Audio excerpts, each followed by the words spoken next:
Olá, eu sou o Carlos e aqui nós estudamos a Bíblia. Evangelho de Mateus, capítulo 26, verso 31. No caminho, Jesus disse: Essa noite todos vocês me abandonarão, pois dizem as Escrituras: Deus ferirá o pastor e as ovelhas do rebanho serão dispersas. No caminho da onde? Eles estavam saindo de Jerusalém, onde celebraram a ceia da Páscoa, onde Jesus ensinou a eles o novo significado da ceia, que o pão era o corpo dele, que o vinho era o sangue dele, dado em nosso benefício, como sacrifício para perdoar nossos pecados. Cantaram um hino e saíram para o Monte das Oliveiras, pertinho de Jerusalém, lado de fora da cidade. E no caminho ele falou isso. Jesus falou: olha, essa noite vocês me abandonarão. Estava previsto isso, né? O pastor seria ferido e as ovelhas dispersas. Vamos lembrar que lá atrás, Judas procurou os sacerdotes, recebeu um dinheiro para trair Jesus, porque os sacerdotes queriam prender Jesus em segredo. Então havia um plano de sequestrar Jesus, para que o povo não visse. Tinha que ser algo feito às pressas, ocultando do povo, para evitar uma revolta popular. E Judas, o tempo todo na ceia, estava com esse plano maquinando e esse plano em andamento, procurando ocasião para trair Jesus. É isso que nós aprendemos nas Escrituras. E Jesus falou isso: olha, daqui a pouco eu vou ser pego e vocês vão me abandonar. E aí eles estavam nessa caminhada, né? Ele falou: mas depois que eu ressuscitar, irei adiante de vocês a Galileia. Lembram da Galileia, onde Jesus passou boa parte do seu ministério, lá no norte de Israel? Eles estavam no sul, em Jerusalém. Ele falou: eu vou morrer, mas eu vou ressuscitar e eu vou antes de vocês lá para a Galileia. Ou seja, temos um encontro marcado, a história não termina aqui.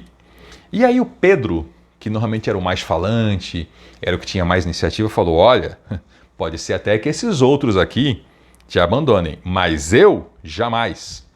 E Jesus respondeu: olha, eu vou te dizer a verdade. Nessa mesma noite, antes que o galo cante, você vai me negar 3 vezes. Não uma, não 2. 3 vezes. E o Pedro insistiu: mestre, mesmo que eu tenha que morrer ao seu lado, jamais o negarei. Lembram que lá na ceia, eles estavam com medo de trair Jesus? E Jesus falou: um de vocês vai me trair. E aquelas pessoas, os 11 inocentes, um por um perguntou: Jesus, sou eu que vou te trair? Ou seja, o medo da fraqueza, reconhecendo a sua fraqueza. Mas aqui não, aqui todo mundo é forte e todos os outros discípulos disseram o mesmo, ou seja, nunca vamos te trair. Agora se encheram de coragem e diziam: nunca, nunca te trairemos. Mas lá estavam com medo: será que eu vou te trair? Aqui não, mudou bastante. E Jesus foi com eles até um lugar chamado Getsemane. Esse lugar, essa palavra quer dizer prensa de azeitonas, prensa do azeite. Lembram o jardim, o Monte das Oliveiras? Era um monte de pé de oliveira, de árvore de oliveira. Lá tinha um lugarzinho onde se prensavam as azeitonas, que eram colhidas das oliveiras, para produzir o óleo. Então Jesus foi com eles a esse lugar, era um jardim. E falou: sente-se aqui, enquanto eu vou ali orar. E levou consigo Pedro e os 2 filhos de Zebedeu. Quem eram esses? Tiago e João. Então ele levou Pedro, Tiago e João, que era aquele grupinho mais chegado dele. E ele começou a ficar triste e angustiado. E disse: olha, minha alma está profundamente triste, a ponto de morrer. Fiquem aqui e vigiem comigo. Bom, nesse momento, o grupo dos apóstolos se divide em 3 grupos. Um grupão fica ali, no Getsemane. 3 deles vão mais à frente com Jesus. Ele falou: fiquem comigo, eu estou mal, eu estou angustiado e eu estou a ponto de morrer, de tão angustiado. Vamos orar juntos. E um deles, quietinho, some da cena. Nem é relatado aqui. A gente vê o relato mais à frente quando ele volta para a cena. E aí é que a gente entende que ele desapareceu da cena, ele correu. Quem foi esse? Judas. Lembrem que Judas o tempo todo vinha procurando ocasião para trair Jesus. E ele queria fazer a traição de que modo? Do modo que os sacerdotes queriam. Uma prisão quietinha, uma prisão sem a multidão, uma prisão longe do povo, para que o povo não se revoltasse. Judas recebeu um dinheiro, 30 moedas de prata, e ficou procurando ocasião. E aqui ele achou ocasião. Jesus saiu de Jerusalém, ou seja, saiu da cidade, foi para o Monte das Oliveiras, não foi para Betânia, que era uma pequena vila, ele foi para o campo. Lá ele foi mais para dentro, para a prensa do azeite, um jardinzinho mais lá dentro. Opa, ocasião ideal para prender ele sem causar tumulto com a multidão. E Judas some e vai procurar quem? O pessoal da guarda do templo para vir prender Jesus. E daqui a pouco ele volta para a cena.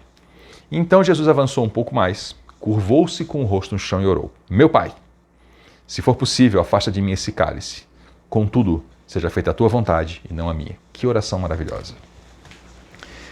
Quando você estiver angustiado, quando você estiver com dor no seu coração a ponto de morrer, lembre que você serve a um Senhor, Jesus Cristo, que conhece a sua dor.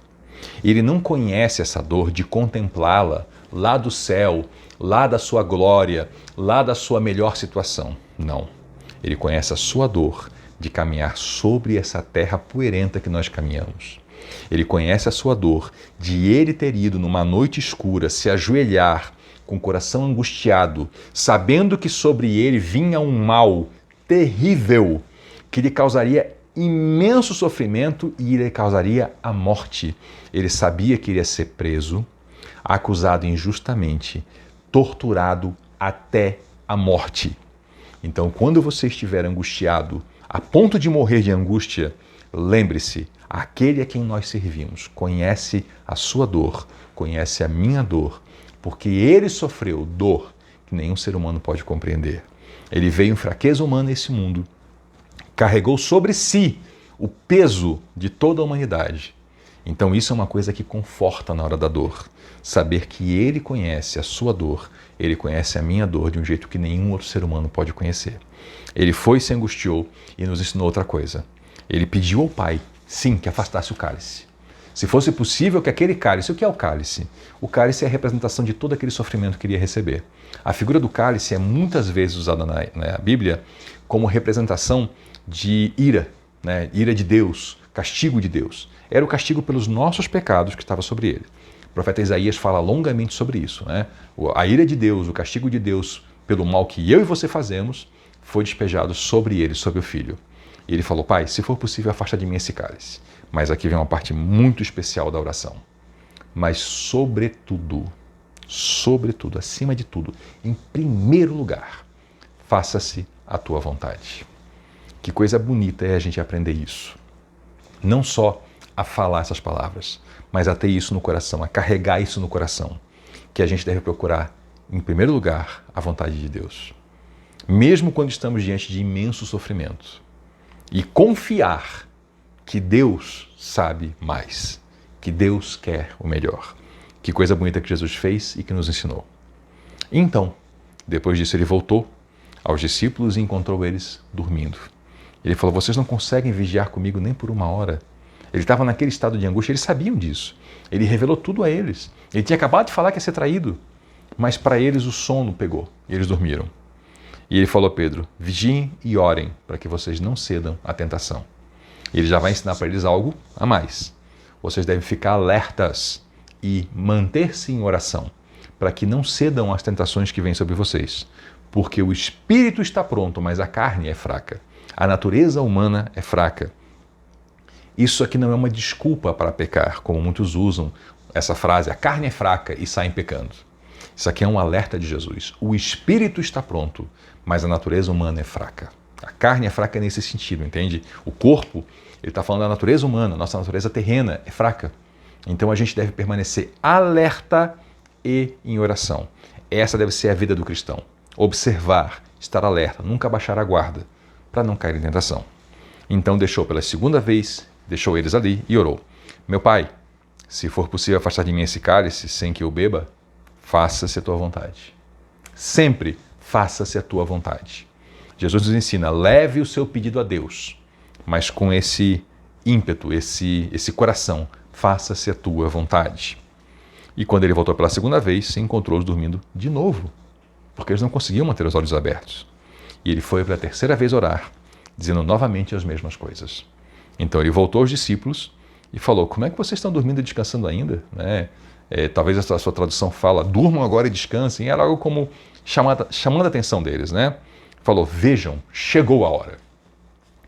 Ao longo do Evangelho, ele anunciou essa hora. Desde a Galileia no norte, Jesus vinha falando: o Filho do Homem será traído e entregue. E até Pedro uma vez falou: de jeito nenhum, e ele veio anunciando isso. E agora ele falou: vejam, chegou a hora. O Filho do Homem está para ser entregue nas mãos de pecadores. Levantem-se e vamos. O meu traidor chegou. Muito obrigado por nos acompanhar até aqui. Eu sou o Carlos e aqui nós estudamos a Bíblia. Até a próxima.